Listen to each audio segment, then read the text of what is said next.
warahmatullahi wabarakatuh. Alhamdulillahirabbil alamin wa bihi nasta'in ala umur dunya waddin wa ala alihi washabihi rasulillahi ajmain. Amma ba'd. Rabbi shrah li sadri wa yassir li amri wahlul 'uqdatam min lisani yafqahu qawli. Baiklah kepada teman-teman semua, ini merupakan video pertama saya yang saya buat. Terlebih dahulu saya ingin memperkenalkan diri saya. Nama saya Reksi Oktiana, biasa dipanggil Reksi. Saya merupakan mahasiswa Teknik Informatika di salah satu universitas di Riau, yaitu Winsuska Riau. Pada kesempatan kali ini, saya ingin membuat sebuah tutorial tentang pemrograman. Bahasa pemrograman yang akan saya gunakan yaitu PHP, dan framework yang akan saya gunakan yaitu CodeIgniter. CodeIgniter yang saya gunakan versinya yaitu 3.1.11. Kemudian untuk tutorial kali ini saya akan mengambil sebuah studi kasus. Studi kasus ini sungguh sederhana yang memudahkan teman-teman semua untuk mengimplementasikannya. Dengan adanya studi kasus, teman-teman akan menganalisanya, teman-teman akan mengetahuinya gimana sebuah codingan ini akan bekerja sesuai dengan studi kasus yang akan kita bangun. Di sini studi kasus yang ingin saya bangun yaitu tentang sistem informasi pemilihan pembimbing akademik. Jadi saya memberikan deskripsinya terlebih dahulu. Pembimbing akademik adalah orang yang berperan di mana memberikan kita masukan, nasihat di kuliah kita. Jadi kurang lebih kalau di tingkat sekolah itu adalah wali kelas kita. Nah, sedangkan di tingkat perkuliahan disebut dengan pembimbing akademik. Jadi pembimbing akademik bisa memberikan kita nasihat ataupun kita bisa meminta saran kepada beliau. Oleh karena itu saya mengangkat studi kasus ini karena ini cukup sederhana untuk teman-teman semua.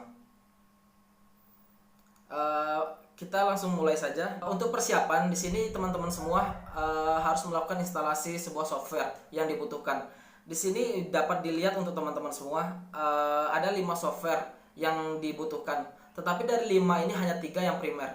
Yang pertama, jika teman-teman perhatikan di sini ada Laragon. Di sampingnya di sini ada link yang dapat teman-teman semua akses dan download. Ini semua adalah free ya teman-teman. Kemudian apa gunanya Laragon ini? Laragon ini saya gunakan untuk penggantinya XAMPP. Jadi dengan adanya Laragon ini mempermudah kita untuk menjalankan web server kita. Kenapa saya tidak menggunakan XAMPP? Karena biasanya banyak yang bermasalah terhadap XAMPP-nya, entah portnya atau apapun itu, terkadang banyak masalah terhadap XAMPP. Makanya saya menggunakan di sini yaitu Laragon. Saya sarankan untuk teman-teman semua bisa mengikuti Laragon ini ataupun ya teman-teman semua miliki saat ini. Berlanjut ke software yang kedua yaitu Visual Studio Code. Visual Studio Code ini adalah text editor. Text editor yang saya gunakan yaitu Visual Studio Code. Kenapa saya menggunakan Visual Studio Code? Karena menurut saya Visual Studio Code ini sungguh sangat nyaman untuk saya gunakan dan tampilannya sungguh-sungguh user friendly. Kemudian yang ketiga yaitu Vivaldi. Vivaldi ini adalah browser yang saya gunakan teman-teman. Kenapa saya menggunakan browser ini? Selain Vivaldi merupakan browser yang dibangun menggunakan kernelnya Chrome, Vivaldi juga sungguh sangat ringan di laptop gitu teman-teman. Jadi untuk teman-teman yang menginginkan browser yang ringan, mungkin bisa sama-sama kita menggunakan Vivaldi ini. Nah, dapat dilihat di sini teman-teman ada 2 software lagi. Ada yang pertama yaitu Visual Paradigm dan MySQL Workbench. Nah, untuk Visual Paradigm ini teman-teman, ini digunakan untuk membuat analisa sistem. Biasanya kita akan membuat sebuah UML. Nah, UML ini kita buat menggunakan Visual Paradigm. Dan untuk MySQL Workbench ini digunakan untuk mendesain database yang akan kita bangun. Untuk mendownload software ini dapat dilihat di link-linknya teman-teman. Di sini sudah saya sertakan dan di sini semua free. Bagi teman-teman yang ingin melakukan analisa sistem menggunakan Visual Paradigm dan mendesain database bisa menggunakan MySQL Workbench. Di sini saya tampilkan yaitu sebuah analisa use case diagram. Nah, use case diagram di sini saya bangun tadi teman-teman menggunakan Visual Paradigm. Jadi bagi teman-teman yang ingin membuat sebuah use case diagram, maka terlebih dahulu menginstal Visual Paradigm. Di sini pun terdapat watermarknya karena ini versi community, makanya terdapat watermarknya. Tapi tidak masalah, watermarknya hanya di pojok kanan bawah, jadi tidak terlalu mengganggu gambar yang telah kita buat.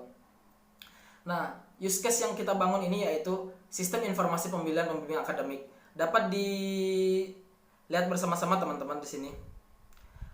Kurang lebih ada 5 hal yang dapat dilakukan oleh user.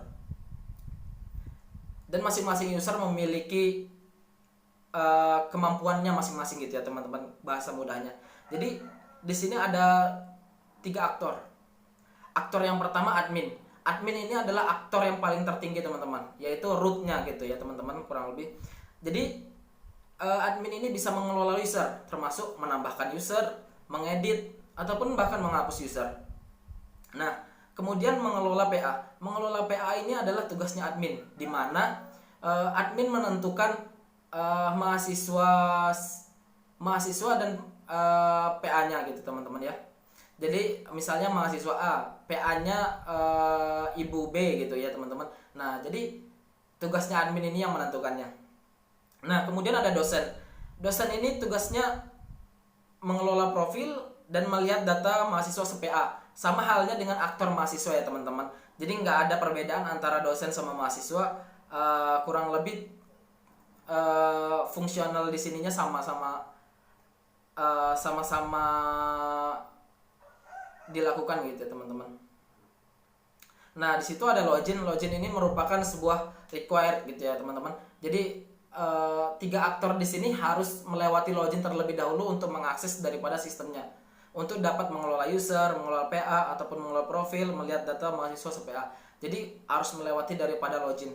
Ini require banget ya teman-teman. Nah, di sini ada perancangan database. Perancangan database untuk sistem informasi pemilihan pembimbing akademik kurang lebih ada 4 tabel ya teman-teman. Tabel pertama yaitu tabel user, tabel dosen, tabel mahasiswa, dan tabel akademik, tabel pembimbing akademik. Untuk tabel user, atributnya merupakan ID user, username, password, level, dan status user sendiri. Kemudian untuk tabel dosen memiliki atribut yaitu ID dosen, status dosen, nick dosen, nama dosen, dan ID user. ID user di sini merupakan foreign key. Foreign key tabel dosen di mana merujuk kepada tabel user. Jadi ID user ini didapatkan dari tabel user ya teman-teman. Kemudian di tabel mahasiswa ada ID mahasiswa, NIM, nama mahasiswa, dan ID user. ID user merupakan merujuk dari tabel user. Dan yang terakhir ada tabel pembimbing akademik. Tabel pembimbing akademik memiliki atribut ID PA, ID dosen, ID mahasiswa. ID dosen merujuk kepada tabel dosen, ID mahasiswa merujuk kepada tabel mahasiswa. Kurang lebih perancangan database-nya seperti ini ya teman-teman untuk sistem informasi pemilihan pembimbing akademik. Baiklah teman-teman, untuk part pertama ini saya rasa udah cukup panjang ya teman-teman. Jadi kita sudahi untuk part ini, kita akan berlanjut kepada part berikutnya. Saya akhiri tutorial kali ini, semoga teman-teman semua dapat mengikutinya dengan sangat mudah, dan jangan lupa untuk selalu berdoa agar selalu dipermudah. Saya akhiri, wabillahi taufiq wal hidayah. Wassalamualaikum warahmatullahi wabarakatuh.